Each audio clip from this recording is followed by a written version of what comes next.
So here's beginning programming again, and in the last video I demonstrated that we can have something called a string, and we call it a string because this is a string of characters. Oops, auto highlighting, string of characters,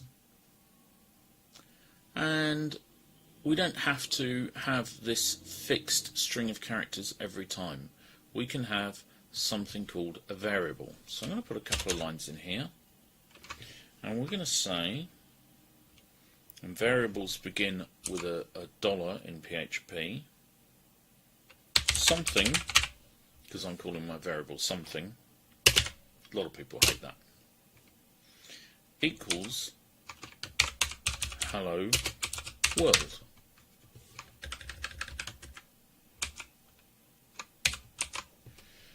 End it with a colon, semicolon, look out for that. And now I'm going to go down here and I'm going to put something in here. See what I did? Ha ha ha. Save, go back and run.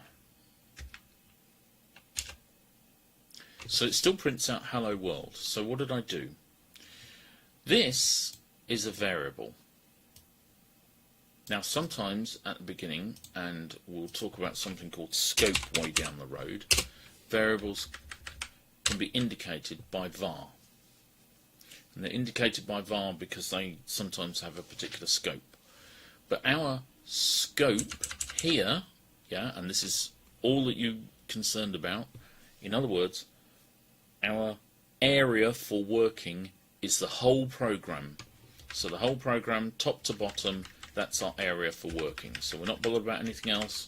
We haven't got any methods. We haven't got any other variables going on. We haven't got any sub files that we bring in. We haven't got anything complex. All we're doing is this.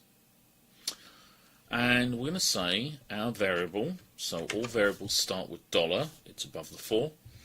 And our variable holds a value. And the value which our variable holds, and notice that PHP doesn't demand to know what type it is. So here's a learning thing where you can remember in your head that PHP doesn't need to know what type it is, therefore it is loosely typed. It's loosely typed because PHP doesn't care. Now that causes a lot of trouble, and a lot of programmers don't like loosely typed languages. I happen to like them a lot because I can remember what happens to what. But that's fine. If they don't like it, that's fine. And our variable has a name. In other words, if you think of it as a box, our variable has a name, and our name is something.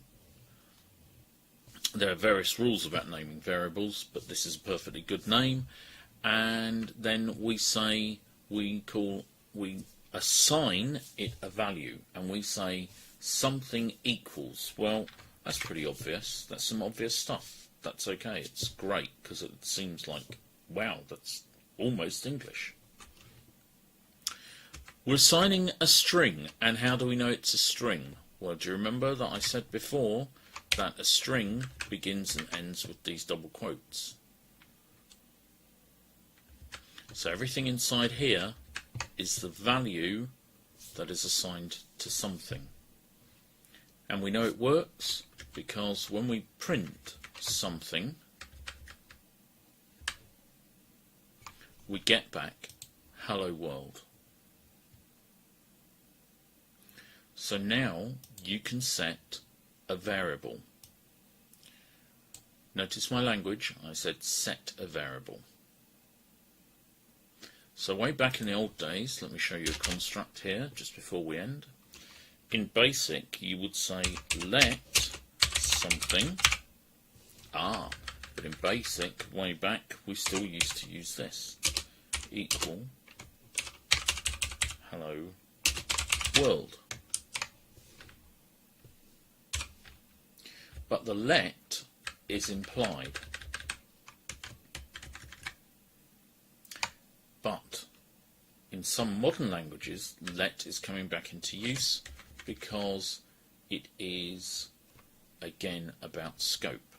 We don't care about scope because we're right at the beginning of learning how to program, so therefore we're going to forget about that and we're going to say, let's make an assignment. The thing on the right is assigned to the thing on the left. The thing on the left is a variable called something, and we printed it and we got our result. Okay, let's move on to the next thing.